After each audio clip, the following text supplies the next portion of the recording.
This is my Sony Alpha 7R5 and it has 61 million pixels. But do I use all 61 million? Of course not.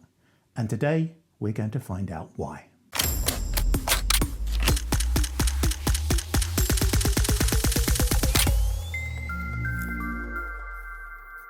So for many years, probably since the beginning of digital photography, the camera companies have liked to put out this myth that more megapixels makes better images and you a better photographer. And of course it doesn't. It's all marketing. It's all a marketing myth. More megapixels does not make better image quality. It makes higher resolution image quality. And there is a difference. Samsung now produce a 200 megapixel phone camera. Now I would take my 61 megapixels in a heartbeat over that 200 megapixels. I would take my 12 megapixel D3 that I sold years ago over those 200 megapixels.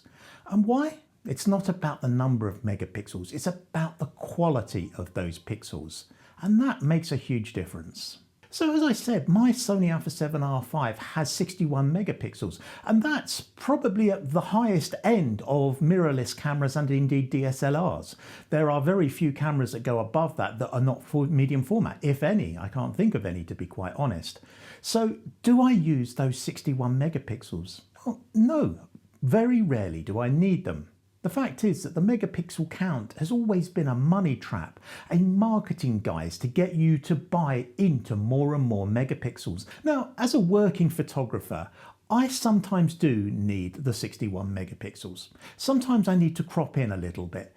I shoot images for stock agencies. I shoot images that are sold as large format prints, and I do need those 61 megapixels. Sometimes a client wants a really huge print and I'm only gonna get those from 61 megapixels.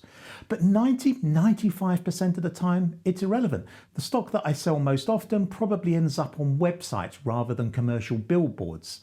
But the fact is that by having that leeway, I have the option of being able to sell those or license those images for much, much larger purposes. To be honest though, some of the best images I've ever taken were on a 12 megapixel camera. The Nikon D3, I bought it back in 2008, I think it was. When it was released in 2007, Canon and other manufacturers were pumping out 18 and 24 megapixel cameras. Nikon's first full frame camera, the D3, was set at 12 megapixels. But the beauty of it was those 12 megapixels were big pixels on a sensor that gave absolutely incredible low light capabilities for the time and a sublime image quality that I've only ever seen again on my Sony Alpha 7R5 and perhaps the GFX50, which of course is medium format. This image was taken on a Nikon D3, 12 megapixels, some 15, 16 years ago, perhaps even more. And the fact is that the D3, for its time, was controversial and yet produced an absolutely incredible image quality out of a 12 megapixel sensor. Controversial because it only had 12 megapixels. Nikon, for their first full frame effort, decided to go for a 12 megapixel sensor, and for very good reasons. Image quality. The image quality that came out of that Nikon D3 in terms of low light, in terms of pure dynamic range, were much better than the 18 and 24 megapixel sensors. And you could print it large. You could get some absolutely stunning large prints out of it. 12 megapixels at the time was a sweet spot that other camera manufacturers jumped over because people were buying megapixels, not image quality. And the same still rates true today to a certain extent. I think we've kind of backed off of the megapixel race a little bit, but people still do buy Samsung phones because they have 200 megapixels over an iPhone's 48.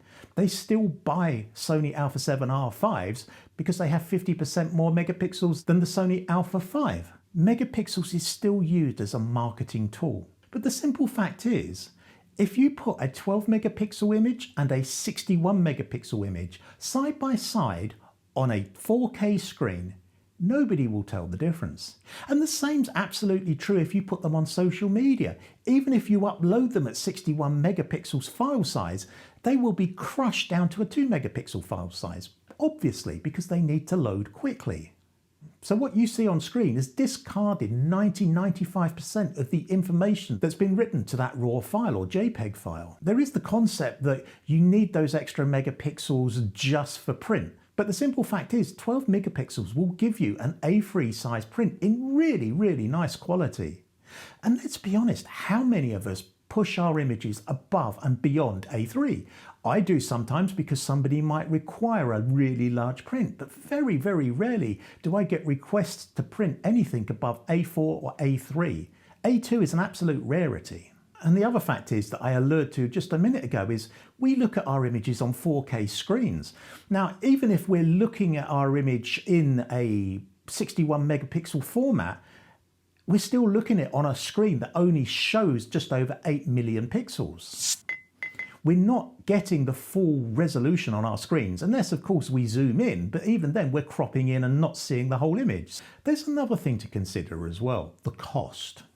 61 megapixels will eat your hard drive really, really quickly. And I know I shoot brackets pretty much for everything, so I'm putting up 5 images a time per shot, and it just absolutely eats terabytes of space. Now, I don't know if you've been paying attention to computer prices recently, but the prices of not only RAM, but also hard drives has gone up incredibly. And this is all due to AI companies buying up graphics cards, memory and hard drives, and just massively increasing demand and of course price, because the manufacturing companies can't keep up with them.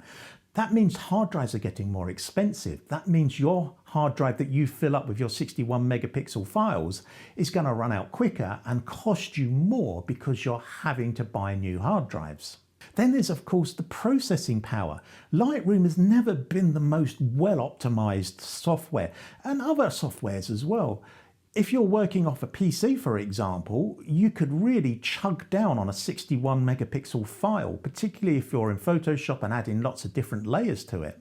Even on my M2 Pro Mac Mini, I can get some significant slowdowns. If I do a lot of healing on the image, or if I do a lot of masking to the image, I can see it slow down noticeably. I don't get that if I do the equivalent work on a 12 or 24 megapixel file. And then there's buffer speeds. 61 megapixels sounds absolutely fantastic. Wildlife sports photography you can crop in, but of course a 61 megapixel file takes a longer time to write to your card. And generally the buffers are not that much bigger on the higher resolution cameras than they are on the lower resolution cameras. That means you quickly run out of leeway on your burst speeds, meaning your camera drops to a crawl as you're trying to shoot the peak moment in a sports event or as a bird's about to fly away. The simple fact is that megapixels is a compromise. The more you've got, yes, the more you can crop in, the more image quality you potentially have, but at what cost? High megapixel cameras in general are an irrelevance for the majority of us, including myself. There are a few times when I need it, but generally I don't. If you're choosing between, for example, a 24 or 48 megapixel camera or a 61 megapixel camera, think about the output that you're going to use. If you're only going to send most of the stuff onto screen, perhaps print A3, even A2, then 24 megapixel cameras are more than enough. Those more megapixels will not make you a better photographer, they will simply give you more megapixels. As I said at the top, camera companies have marketed megapixels as the way to go with cameras, and of course that's just not the truth. What really is the truth is pixel density. That's the space between the pixels on the sensor. The more space you have around those pixels, the better image quality that you will get out of that sensor. And of course, the less resolution you have on a sensor, the lower the pixel density. So in conclusion, don't buy into the megapixel myth. It's not going to make you a better photographer. It's not going to give you better image quality. All it's going to do if you shoot that high resolution sensor all the time is slow down your camera and fill up your hard drive. So what megapixels do you have on your camera? Have you bought a high resolution sensor like my Sony Alpha 7R5? Have you stuck with the smaller resolution, perhaps smaller sensor size APS-C or perhaps M4.3? Let me know in the comments below. And if you've enjoyed this video, a thumbs up would be fantastic. A subscription would be even better. And I'll see you in the next one.